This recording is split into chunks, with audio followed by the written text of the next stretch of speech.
வாழ்க வளமுடன். நான் ஜோதிடர் ஏஎல்பி அஸ்ட்ராலஜர் கவிதா ஓம்குமார். இன்னைக்கு ஒரு ஜாதக ஆய்வு பார்க்க இருக்கிறோம். இன்னைக்கு பார்க்க போகிறது ஒரு ஆண் ஜாதகம். ஆக்சுவலி இது திருமண பொருத்தத்துக்காக வந்த ஜாதகம். இவங்க என்ன கேட்டாங்கன்னா, இந்த ஆணும் பெண்ணும் இன்னொரு பெண் ஜாதகம் தந்தாங்க, அந்த ரெண்டு ஜாதகமும் பொருத்தமா இருக்கா அப்படின்னு சொல்லி கேட்டாங்க. அதுக்கப்புறம் என்ன சொன்னாங்கன்னா, அவங்க ரெண்டு பேரும் கொஞ்சம் விரும்புறாங்க, அவங்களுக்கு பொருத்தம் பாருங்க அப்படின்னு சொல்லி சொன்னாங்க. நான் பொதுவாக அந்த விரும்புறாங்கன்னு வந்துட்டாலே நம்ம பொருத்தம் பார்த்து நெகட்டிவா சொல்றோம்னா, ஏதாவது பாசிட்டிவா இருந்தா நல்ல விஷயம். இப்போ ஏதோ சம்திங் நம்ம கண்ணில் படுது நம்ம சொல்றோம்னா அது அவங்களுக்கும் மன கஷ்டமா இருக்கும். அது பரவாயில்லையா அப்படின்னு சொல்லி கேட்டேன். ஏன்னா விரும்புறாங்க, அவங்க எந்த அளவுக்கு தீவிரமா இருக்கிறாங்கன்னு தெரியல. ஸோ அப்போ அப்படி விருப்பப்படுற ரெண்டு பேரோடைய ஜாதகத்துல பொருத்தம் பார்க்கறதுங்கிறது உங்களோட அக்கறையை காட்டுது, அதை நான் மதிக்கிறேன்.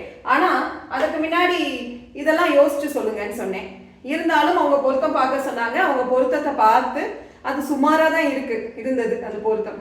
ஆனா சரி, ஓகே, அவங்க ரொம்ப தீவிரமா இருக்கிறாங்க, அங்க விருப்பப்படுறாங்க, அவங்களுடைய இந்த பையனுடைய குணாதிசயங்களாவது எங்களுக்கு சொல்லுங்க அப்படின்னு சொல்லி அந்த பேரண்ட்ஸ் என்கிட்ட கேட்டுக்கிட்டாங்க.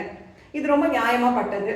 ஏன்னா நிறைய பேருக்கு இப்போ ஒரு பொண்ணோ பையனோ விருப்பப்படுறப்போ அவங்களுக்கு வேணா அந்த கேரக்டர்ஸ் கொஞ்சம் கொஞ்சம் தெரிய வரலாம். ஆனால் பேரண்ட்ஸ்க்கு அந்த கன்சர்ன் இருக்கும்.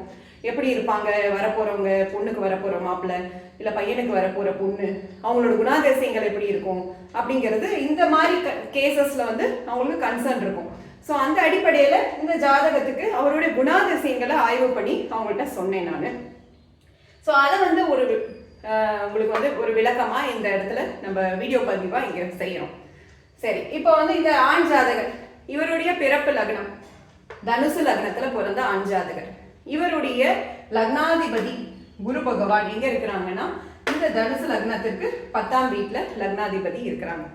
சரி, இப்ப அப்படின்னா ஜாதகர் கொஞ்சம் தொழில் சார்ந்து எண்ண ஓட்டங்கள் அதிகமா இருக்கும், தொழில் சார்ந்த சிந்தனைகள்லாம் நல்லா இருக்கக்கூடிய ஒரு பர்சனா இருப்பாங்கன்னு சொன்னேன். ஆமான்னு அவங்க அக்செப்ட் பண்ணாங்க. தொழில் சார்ந்த எண்ண ஓட்டம், எப்பவுமே தொழில் சார்ந்த சிந்தனை உங்களுக்கு அதிகமா இருக்கும் அப்படின்னு சொல்லி சொன்னேன். அதே போல இந்த குரு பகவான் யார் கூட இருக்கிறாங்கன்னு சொல்லி பார்த்தோம்னா, புதன் சூரியன் இவங்களோட சேர்ந்த மாதிரி இருக்கிறாங்க. இப்போ இந்த இடத்துல இந்த சூரியன் வந்துட்டாலே நம்ம அந்த இடத்துல என்ன பார்க்கணும்னா, நம்ம பாரம்பரியமா ஃபர்ஸ்ட் சொல்றேன், அப்புறம் நம்ம ஏஎல்பி முறையில நான் அடுத்ததா சொல்றேன். சூரியன் வந்துட்டாலே சூரியன் கிட்ட இவங்க போய் அஸ்தமனம் ஆகுறாங்களா அப்படிங்கிறத பார்க்கணும். இப்போ இந்த குரு பகவான் இந்த சூரியன் கிட்ட போயிட்டு இந்த டிகிரி வைஸ் பார்க்குறப்போ கொஞ்சம் நியர் டு அஸ்தமன ரேஞ்சில் தான் இருக்கிறாங்க. ஸோ அதனால இவங்க எப்படி சொன்னேன்னா, இவங்க 9ஆம் வீட்டோட அதிபதி. தனுசு லக்னத்தை பொறுத்த வரைக்கும் சூரியன் 9ஆம் வீட்டின் அதிபதியா வருவாங்க. ஸோ அப்பா அப்பா பேச்சு கேட்டு போகக்கூடிய ஒரு பையனா இருப்பாப்ல அப்படின்னு சொல்லி நான் தெரிவித்தேன். அதுவும் அவங்க அதாவது அவங்களுக்கு ஓரளவு தான் தெரிஞ்சிருந்தது, தொழில் சார்ந்த பையனா இருப்பாப்ல, வேலைன்னு இருப்பாங்கன்னு சொல்லி பொண்ணு சொல்லியிருக்காங்கன்னு சொல்லி அக்செப்ட் பண்ணாங்க. பட் இந்த விஷயம் அவங்களுக்கு தெரியல. ஸோ அப்பாவை சார்ந்து அவங்க கொஞ்சம் இருக்கக்கூடிய பையனா இருப்பாருன்னு சொல்லி சொன்னேன். அடுத்து புத்திசாலியான பையன், புதன் சேர்க்கை இருக்கு, சரிங்களா? ஸோ புத்திசாலியான பையன் தான், அறிவு கூர்மை இருக்கும், ஸ்மார்ட்டா இருக்கக்கூடிய ஒரு பையன் தான். ஆனா இங்க என்னன்னா, லக்னத்துல ராகு இருக்கிறாரு, 7ஆம் வீட்டுல கேது இருக்கிறாங்க. ஸோ இந்த கண்டிஷன் இருக்கு இந்த இடத்துல. ஸோ இது ஆனா குரு வீடு இது அப்படிங்கிறது ஒரு பிளஸ். இந்த இடத்துல குருவோட வீடு அப்படிங்கிறது இந்த இடத்துல ஒரு பிளஸ். சரி, இப்போ இந்த ராகு பகவான் இந்த மாதிரி இந்த குருவோட வீட்டுல இருக்கிறப்ப பெரிய அளவு கெடுதல் வராது. அது ராகு தசையோ புக்தியோ நடக்கிறப்ப தான் நமக்கு அது செயல்படவும் செய்யும். இப்போ எதுவும் அதை பத்தி யோசிக்கிறது இல்லை. பட் ஆனா இந்த ஜாதகரோட குணம் எப்படி இருக்கும்னா, பேசிக்கா இவர் கொஞ்சம் எல்லாத்தையுமே கொஞ்சம் அளவுக்கு அதிகமா திங்க் பண்ணக்கூடிய ஒரு நபரா இருப்பாரு. எல்லாத்துக்குமே அத்தனைக்கும் ஆசைப்படு அப்படின்னு யோசிக்கக்கூடிய ஒரு சிந்தனை திறன் இருக்கும் இவருக்கு. அது எதையுமே நம்மளோட கெப்பாசிட்டி இவ்வளவுதானே நினைக்கணும் அப்படின்னு இல்லாத கொஞ்சம் அளவுக்கு அதிகமாவே திங்க் பண்ணக்கூடிய ஒரு பர்சனா இருப்பாங்க அப்படின்னு சொல்லி சொன்னேன். இப்ப அடுத்தபடியா ஒரு திருமணம்னு வந்துட்டா நம்ம மெயினா அவங்களுக்கு தெரிய வேண்டிய விஷயம் என்ன இருக்கும், எப்படி வருமானம் சம்பாதிப்பாங்க, தொழில்லாம் நல்லா இருக்குமா, அதே மாதிரி பொண்ணை வச்சு நல்லபடியா பார்த்துப்பாங்களா அப்படிங்கிறது தான் முக்கியமான விஷயமா இருக்கும். அப்ப அந்த 7ஆம் பாவகம் முக்கியமா, அந்த 7ஆம் பாவகம் இந்த இடத்துல பார்த்தோம்னா செவ்வாய் இருக்கிறாங்க, அவங்க லக்னத்தை பார்க்குறாங்க, அதே மாதிரி கேது இருக்கிறாங்க. ஸோ அப்போ ராகு இங்கே கேதுங்க. ஸோ அது 7ஆம் பாவகம், 7ஆம் பாவகத்தோட அதிபதி நல்லா இருக்கிறாங்க. அப்போ 10ஆம் வீட்டில் நல்லா இருக்கிறாங்க, இது பிளஸ். ஆனால் 7ஆம் பாவகத்துல செவ்வாயும் கேதுவும் இருக்கிறது கொஞ்சம் அவ்வளவு சிறப்புன்னு நம்ம சொல்ல முடியாது, சரிங்களா? ஸோ அதனால கொஞ்சம் கவனமா விட்டு கொடுத்து போகணும் உங்க பொண்ணு அப்படிங்கிறது சொல்லப்பட்டது, சரிங்களா? அடுத்தபடி இவருடைய இந்த வருமானம் சார்ந்த விஷயங்கள். இப்ப 2ஆம் வீட்டு சனி பகவான் அவரோட வீட்டிலேயே ஆட்சியா இருக்கிறாங்க அப்படிங்கிறது ஒரு சிறப்பான விஷயம். குருவோட பார்வை 2ஆம் வீட்டுக்கு கிடைக்குது. அதனால நல்லா ஸ்டெடியா ஒரு ஏர்னிங் இருக்கக்கூடிய ஒரு நபர், நல்ல தொழில் சார்ந்த நபர், ஏர்னிங் இருக்கக்கூடிய ஒரு நபர் அப்படின்னு சொல்லி சொல்லப்பட்டது இவங்களுக்கு.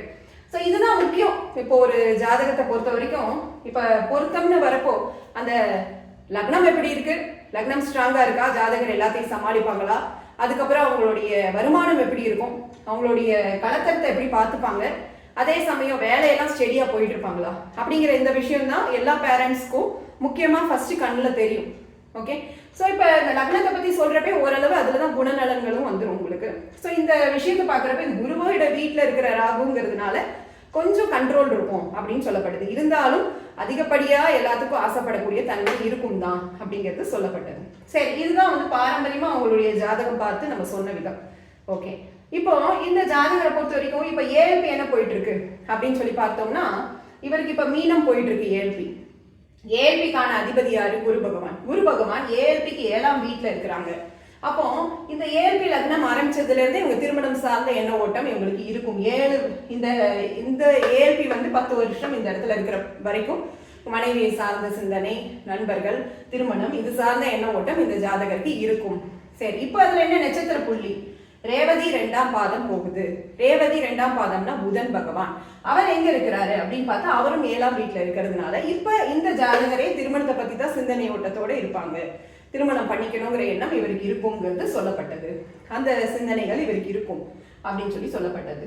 இப்ப ரேவதி 2, 3, 4 இதுக்குள்ள இவங்களுக்கு திருமணம் ஆகிறதுக்கும் வாய்ப்புகள் இருந்துச்சு. நவாம்சமும் ஏஎல்பியில இருந்தது. ஸோ இன்னும் ஒரு 1 or 2 இயர்ஸ் இவங்களுக்கு கல்யாணம் ஃபிக்ஸ் ஆயிடும் அப்படிங்கிறது சொல்லப்பட்டது.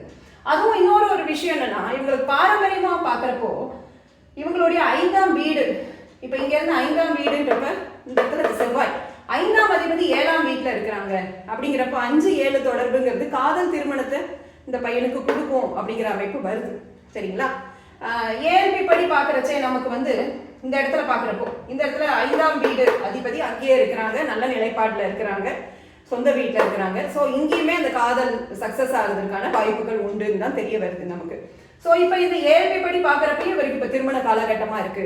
ரேவதி நட்சத்திரம் முடியறதுக்குள்ள திருமணம் நடக்கிறதுக்கான வாய்ப்புகள் உண்டு அப்படிங்கிறது சொல்லப்பட்டது. சரிங்களா? ஸோ இந்த லக்னம் இவங்களுக்கு திருமணத்தை கொண்டு வந்து கொடுக்கும் இந்த பையனுக்கு அப்படின்னு சொல்லிட்டு இவங்க குணாதிசயங்களும் நம்ம சொல்லும் இதை வச்சு. சரி, இதுக்கப்புறம் மெயினாக பார்த்தோம்னா இந்த ஜாதகரை பொறுத்த வரைக்கும் இந்த முதல் திருமண அமைப்புங்கிறது இந்த அவங்களுடைய பிறப்பு ஜாதக அடிப்படையில இந்த இடத்துல இப்படி இருக்கிற அமைப்பு இவங்களுடைய அந்த இந்த இடத்துல வந்து இந்த ஜாதகரை பொறுத்த வரைக்கும் இங்க சுக்கிரன் இருக்காரு 11ஆம் வீட்டுல. இந்த 7ஆம் பாவகத்தை விட 11ஆம் பாவகம் கொஞ்சம் வலுவா இருந்தது. சரிங்களா? அப்போ இவங்களுக்கு வந்து இந்த ஜாதகருக்கு 2 முறை திருமணம் பண்ணி வைக்கணும். அவங்களுக்கு திருமணம் பண்றப்ப கூட 2 தடவை திருமணம் பண்ணி வைக்கிறது சிறப்பு அப்படிங்கிறது இவங்களுக்கு வலியுறுத்தப்பட்டது இந்த நிலைப்பாடை பார்த்துட்டு. ஸோ இவ்வளவு தெளிவா ஒரு திருமண பொருத்தம்னு வரப்போ ஒரு ஆண் ஜாதகம் பெண் ஜாதகம் இருக்கிறப்போ இதெல்லாம் பார்க்கணும். பிளஸ் இதை தவிர்த்து நம்ம என்ன பார்க்கணும்னா தசா புக்தி பார்க்கணும். இப்ப இவருக்கு போயிட்டு இருக்கிறது கேது தசா, குரு புக்தி போயிட்டு இருக்கு. இப்ப கேது எங்க இருக்கிறாரு அப்படின்னு சொல்லி பார்த்தீங்கன்னா கேது வந்து இந்த பிறப்பு லக்னத்திற்கு 7ஆம் வீட்டுல இருக்கிறாங்க. சரிங்களா? அப்ப குரு எங்க இருக்கிறாங்கன்னு சொல்லி பார்த்தோம்னா குரு வந்து 10ஆம் வீட்டுல இருக்கிறாங்க. சரிங்களா? ஸோ அப்ப 7ஆம் வீட்டுல இருக்கக்கூடிய கேதுவோட தசை தான் போகுது கரெக்டா. ஸோ அப்ப இந்த ஜாதகருக்கு கண்டிப்பா இப்ப வந்து திருமணத்திற்கான வாய்ப்புகள் வந்து இந்த கேது தசையில கண்டிப்பா இருக்கு அப்படிங்கிறது சொல்லப்பட்டது. கேது தசை, கேது இங்கேதான் 7ஆம் வீட்டுல உட்கார்ந்து இருக்கிறாங்க. ஸோ அந்த அமைப்பு வந்து இவங்களுக்கு திருமணத்தை கொண்டு வந்து கொடுக்கும் அப்படின்னு சொல்லி சொல்லப்பட்டது. இது போல நம்ம வந்து எல்லாமே பார்த்து இப்போ ஏஎல்பிலையும் நம்ம பார்க்குறப்போ ரேவதி நட்சத்திர புள்ளி புதன் இங்கே தான் இருக்கிறாரு. ஸோ பெரிய அளவு இவங்களுக்கு வந்து பெரிய அளவு பாதிப்பு இல்லை. ஸோ திருமணம் நடக்குங்கிற அமைப்பு இவங்களுக்கு இருக்கு அப்படிங்கிறதும் நம்ம சொல்லப்பட்டது. அடுத்தபடியாக ஏஎல்பி இங்கே மாறும். இவங்களுக்கு இங்கே மாறுறப்போ தான் இவங்களுக்கு வந்து ஏஎல்பிக்கான அதிபதி யார் வருவாருன்னா செவ்வாய் பகவான். அவர் எங்கே இருக்கிறாரு? 3ஆம் வீட்டில் இருக்கிறாங்க. அடுத்தபடியாக அங்கே இருக்கக்கூடிய நட்சத்திர புள்ளி யாருன்னு சொல்லி பார்த்தா அஸ்வினி, பரணி, கிருத்திகை. அப்போ அந்த சமயத்திலையும் அடுத்த ஏஎல்பியில எப்படி இருக்கு அவங்க நிலைப்பாடு அப்படின்னு பாக்குறப்ப கேது பகவான் அந்த 3ஆம் வீட்டுல தான் இருக்கிறாங்க. அஸ்வினி நட்சத்திரம் 4 நட்சத்திர புள்ளிக்கும். சரிங்களா? ஸோ அப்போ வந்து ஓரளவு திருமணம் பண்ணிட்டு இவங்க ஓரளவு நல்லபடியா இருக்கும் அப்படிங்கிறது. லக்ன பாவம் ரொம்ப முக்கியம். ஸோ லக்னத்தோட நட்சத்திர புள்ளி நல்லபடியா தான் இருக்கு இவங்களுக்கு. ஆனா ஏழாம் வீட்டுல கொஞ்சம் ஒரு சின்ன ஒரு பாதிப்பு இருக்கிறதுனால இந்த மாதிரி ஒரு சின்ன பரிகாரமும் அவங்களுக்கு சொல்லப்பட்டது. ஸோ இந்த மாதிரி கொஞ்சம் ஜாதகத்தை வந்து நம்ம திருமணம்னு வரப்போ அது ரொம்ப முக்கியமான விஷயங்கிறதுனால டீட்டெயில்டாக பார்த்து அதற்கான பலன் கொடுத்து நம்ம அந்த 2 ஜாதகங்களை சேர்க்கிறப்ப அதற்கான விஷயங்கள் என்னென்ன ப்ளஸ் மைனஸ் எல்லாமே அவங்கள்ட்ட ஓப்பனாக சொல்லி நம்ம அந்த ஜாதகங்களை கொடுக்குறப்போ கண்டிப்பாக ஒரு நல்ல ஒரு திருமண வாழ்க்கை அவங்களுக்கு இருக்கும் அப்படிங்கிறது கண்டிப்பான ஒரு விஷயமா இருக்கும். சரிங்களா? ஒரு ஏன்னா நம்ம நல்லா ஜோதிடர்ங்கிறது அந்த கடமை இருக்கு. ஸோ அந்த கடமையை உணர்ந்து அந்த ஜோதிடர் அதை சொல்றப்போ அதை கேட்டு அவங்களும் அதுக்கேற்ற மாதிரியான வழிமுறைகளை கடைபிடிக்கிறப்போ இந்த சப்போஸ் இப்போ வந்து இது காதல் திருமணம், இப்போ சில பாயிண்ட்ல இது சரியா இல்லாம போனாலும் நம்ம சொன்னாலும் அவங்க கேட்காத கல்யாணம் பண்ணிப்பாங்க. சரிங்களா? அப்படி பண்ணிக்கிறச்ச எந்தெந்த காலகட்டத்துல விட்டு கொடுத்து போகணுங்கிறது ஏற்பி மூலமா நம்ம தெளிவா சொல்லிட முடியும். இந்தந்த காலகட்டங்கள்ல விட்டு கொடுத்து போகணுங்கிறத சொல்லிட முடியும், நட்சத்திர புள்ளி அடிப்படையில சொல்லிட முடியும். ஸோ இவ்வளோ விரிவாக நம்ம அதை சொல்றப்போ அவங்க அந்த காலங்களில் கொஞ்சம் விட்டு கொடுத்து கவனமா போகணும். திருமணம்னு வரப்ப இங்கே வரும் ஆண் ஜாதகத்தை வச்சு தான் நான் சொல்லியிருக்கேன், ஏன்னா அவங்க அந்த குணம் கேட்டதுனால அதை வச்சு எக்ஸ்பிளைன் பண்ணியிருக்கேன். ஆனால் அதே சமயத்தில் பெண் ஜாதகமும் நம்ம பார்த்து அதை ரொம்ப டீட்டெயில்டாக நம்ம சொல்லணும். அப்படி பார்த்து நம்ம திருமணம் அமைச்சு தரப்போ கண்டிப்பாக அவங்க நல்லபடியாக ஒரு இல்வாழ்க்கை வாழ்வாங்க. வாழ்க வளமுடன். இது போல உங்களுக்குமே திருமண பொருத்தம் இல்லை ஜாதகம் ரீதியான ஏதாவது சந்தேகங்கள், ஜாதகம் பார்க்கணும், அப்பாயின்மெண்ட் வாங்கணும் அப்படின்னா இந்த ஸ்க்ரீன்ல வரக்கூடிய இந்த நம்பரை கான்டாக்ட் பண்ணுங்க. நல்ல முறையில ஜாதகம் விரிவான முறையில பார்த்து உங்களுக்கு சொல்லப்படும். மிக்க நன்றி அனைவருக்கும். எனது அனைத்து குருமார்களுக்கும் நன்றியை தெரிவிச்சுக்கிறேன். மிக்க நன்றி. வாழ்க வளமுடன். அனைவருக்கும் நன்றி.